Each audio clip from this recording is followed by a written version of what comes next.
Halo,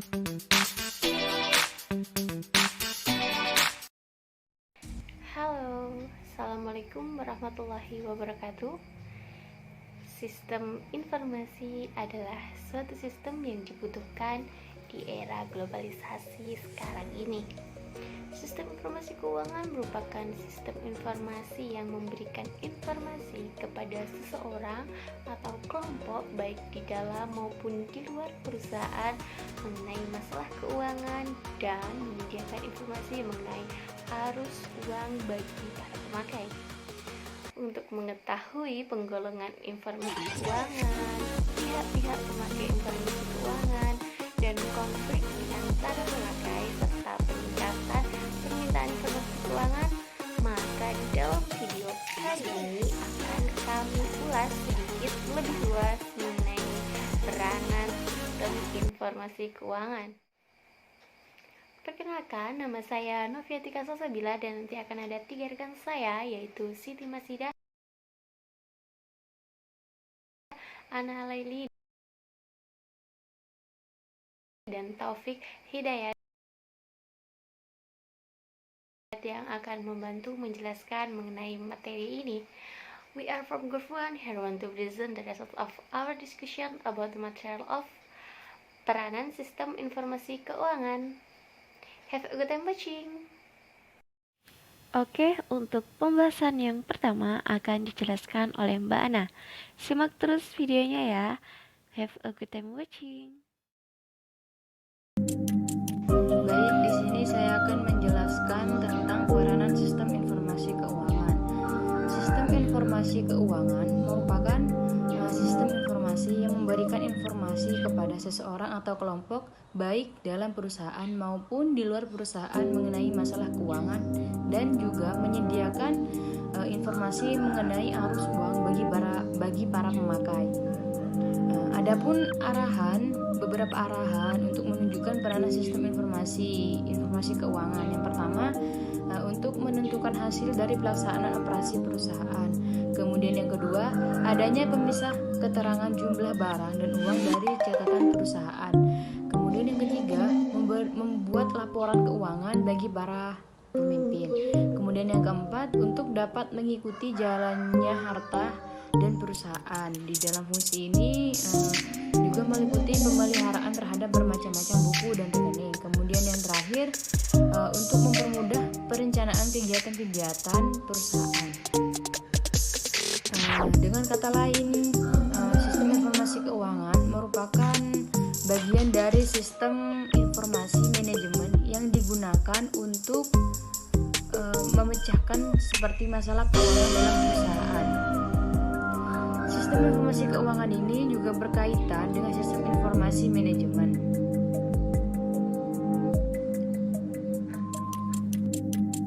Selanjutnya ada tujuan sistem laporan keuangan. Tujuan sistem laporan keuangan ini untuk memberikan informasi yang berguna bagi pengambilan keputusan atas perusahaan. Sistem laporan keuangan ini juga menyediakan informasi yang menyangkut posisi keuangan, kinerja, serta perubahan posisi keuangan suatu perusahaan yang bermanfaat bagi sejumlah besar pemakai dalam pengambilan keputusan ekonomi. Laporan keuangan juga disusun untuk memenuhi kebutuhan bersama oleh sebagian besar pemakainya, yang secara umum itu juga menggambarkan pengaruh keuangan dari kejadian masa lalu. Sistem laporan keuangan ini juga menunjukkan apa yang dilakukan manajemen atau pertanggungjawaban manajemen dan sumber daya yang dibicarakan kepadanya. Baiklah, kita lanjut ke pembahasan berikutnya ya, yang akan dijelaskan oleh Mbak Simas. Have a good time watching, stay tune terus ya. Selanjutnya saya akan menjelaskan mengenai manfaat. Selain dilihat dari penyusunannya, sistem laporan keuangan ini kan juga bermanfaat. Antara lain yang pertama, sistem laporan keuangan ini kan merupakan data historis. Data historis yang berguna sebagai bentuk pertanggungjawaban manajemen atas kepercayaan yang diberikan oleh pemilik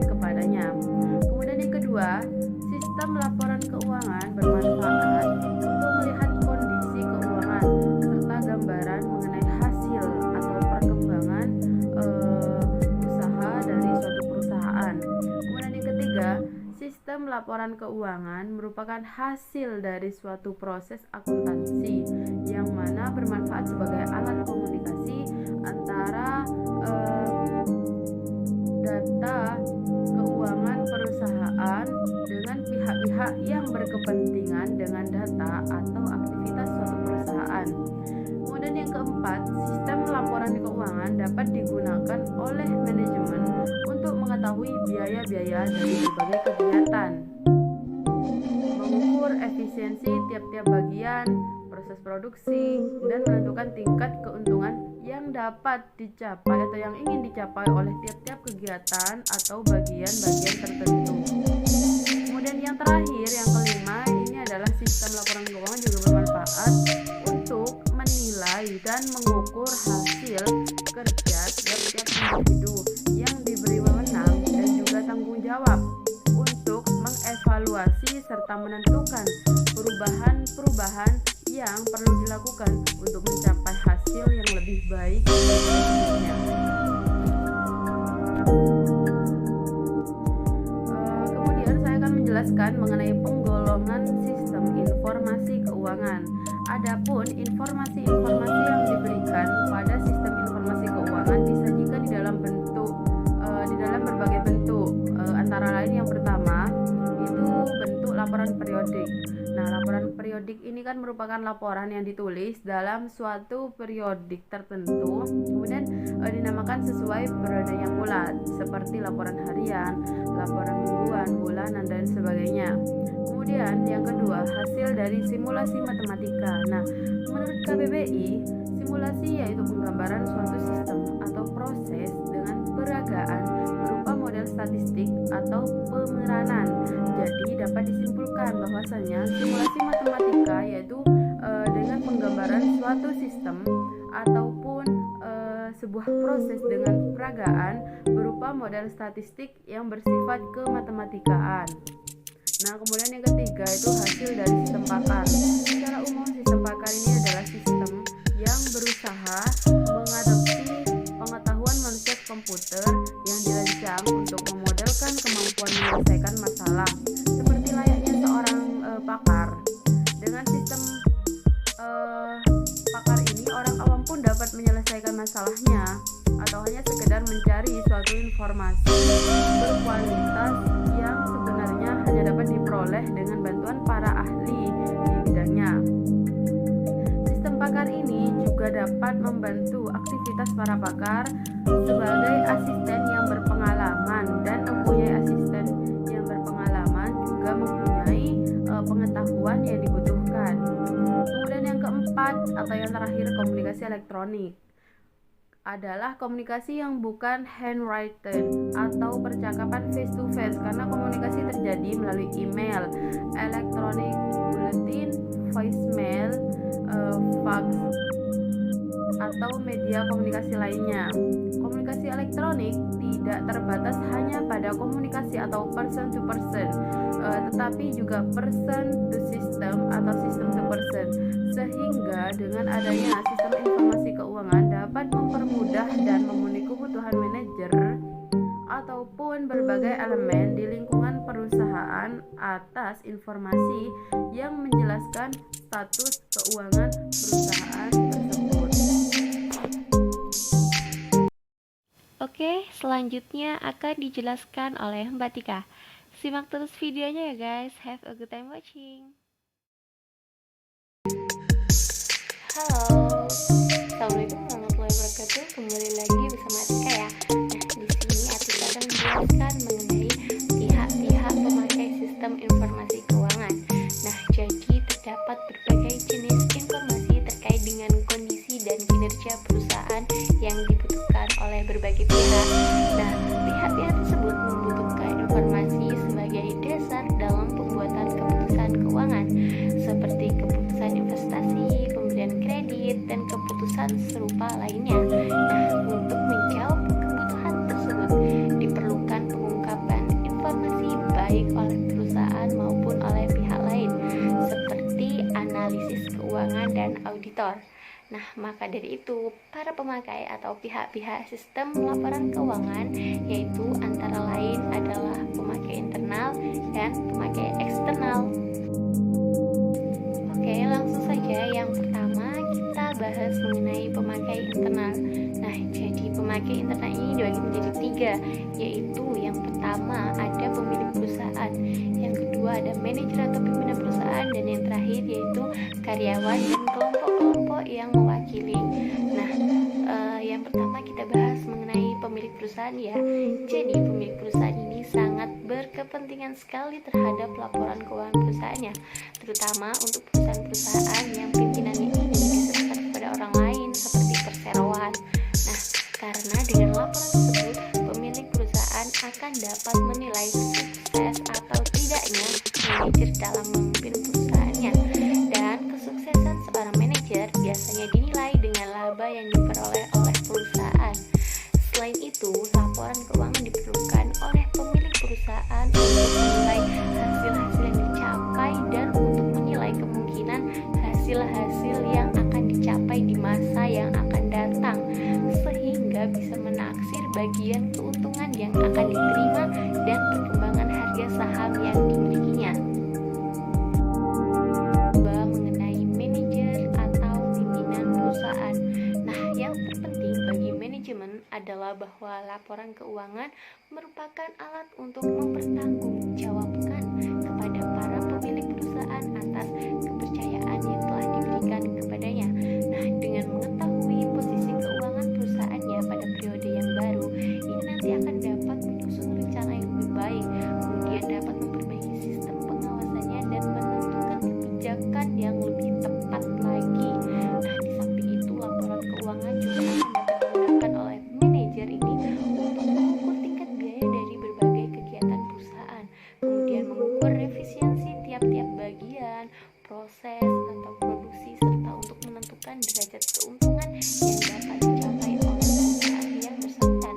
Tak hanya itu, laporan keuangan juga dapat digunakan oleh manajer untuk menilai hasil kerja tiap-tiap individu yang telah diberi wewenang dan tanggung jawab, kemudian dapat menentukan perlu atau tidaknya digunakan kebijakan atau prosedur yang baru untuk mencapai hasil yang lebih baik lagi.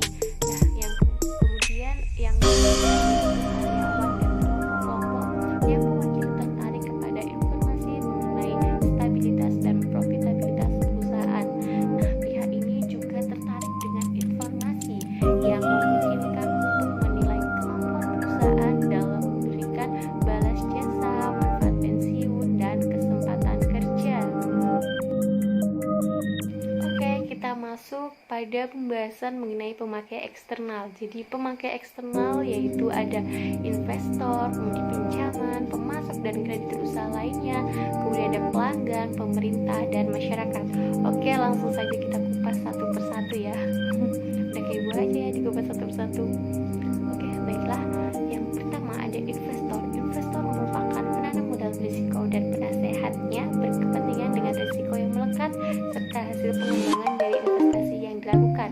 Jadi investor itu memberikan informasi untuk membantu menentukan apakah harus membeli, menahan, atau menjual investasi tersebut. Nah, pemegang saham juga tertarik pada informasi yang memungkinkan pihak ini untuk menilai kemampuan perusahaan untuk membayar dividen.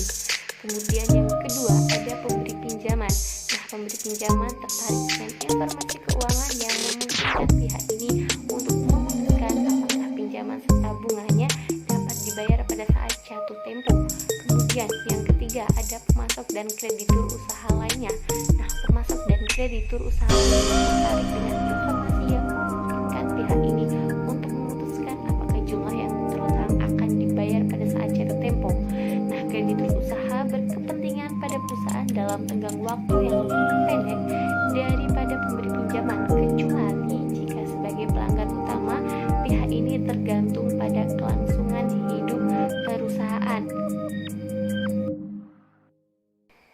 Oke, yang keempat yaitu pelanggan. Para pelanggan berkepentingan dengan informasi mengenai kelangsungan hidup perusahaan, terutama apabila pihak ini terlibat dalam perjanjian jangka panjang atau tergantung pada perusahaan. Kemudian yang kelima pertama yaitu pemerintah. Pemerintah dari berbagai lembaga yang berada di bawah kekuasaannya berkepentingan dengan alokasi sumber daya, dan karena itu berkepentingan dengan aktivitas perusahaan. Nah, pihak ini juga mempunyai informasi untuk mengatur aktivitas perusahaan, menetapkan kebijakan pajak, dan sebagai dasar untuk menyusun statistik pendapatan nasional dan statistik lainnya. Kemudian ada masyarakat. Nah, perusahaan mempengaruhi anggota masyarakat dalam berbagai cara. Misalnya, perusahaan dapat memberikan kontribusi berarti pada perekonomian nasional, termasuk jumlah orang yang dipekerjakan dan perlindungan pada penanam modal domestik. Nah, laporan keuangan dapat membantu masyarakat dengan menyediakan informasi kecenderungan atau tren dan perkembangan terakhir kemakmuran perusahaan serta rangkaian aktivitasnya. Oke, yang terakhir akan dijelaskan oleh Mas Taufik. Simak terus videonya sampai akhir ya. Have a good time watching. Selanjutnya, konflik di antara pemakai sistem informasi keuangan. Konflik merupakan konsekuensi dari tidak berperan aktifnya investor dalam pengelolaan perusahaan. Tanggung jawab pengelolaan perusahaan diserahkan kepada pihak manajemen.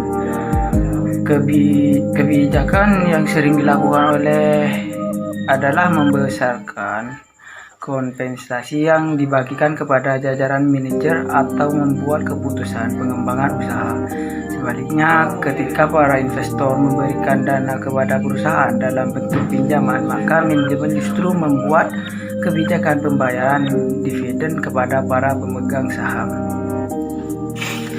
Dalam mengatasi konflik pelaporan keuangan memiliki peran besar. Terdapat 3 langkah yang dapat dilakukan untuk meningkatkan pelaporan keuangan perusahaan terkait dalam mengatasi konflik, yaitu antara lain yang pertama, mengoptimalkan kontrak, dan yang kedua, mengoptimalkan fungsi dewan komisaris, dan yang ketiga, mengoptimalkan keberadaan intermediaris. Dan yang terakhir ialah peningkatan permintaan informasi keuangan. Sesuai konsep Allegheny Theory yang dikemukakan Jensen, adanya hubungan kontrak antara dua pihak, pemilih dapat mengambil beberapa keputusan kepada anggota pengelola yang membantu memaksimalkan. Nah, demikian tadi penjelasan dari kelompok kami mengenai peranan sistem informasi keuangan. Semoga apa yang kami jelaskan dapat bermanfaat bagi kami pribadi dan teman-teman semua tentunya. Terima kasih karena sudah berkenan menyimak video ini hingga akhir. Saya mewakili teman-teman kelompok 1 pamit undur diri dan mohon maaf apabila ada kesalahan kata maupun perbuatan. Sampai jumpa lagi. Bye-bye. Wassalamualaikum warahmatullahi wabarakatuh.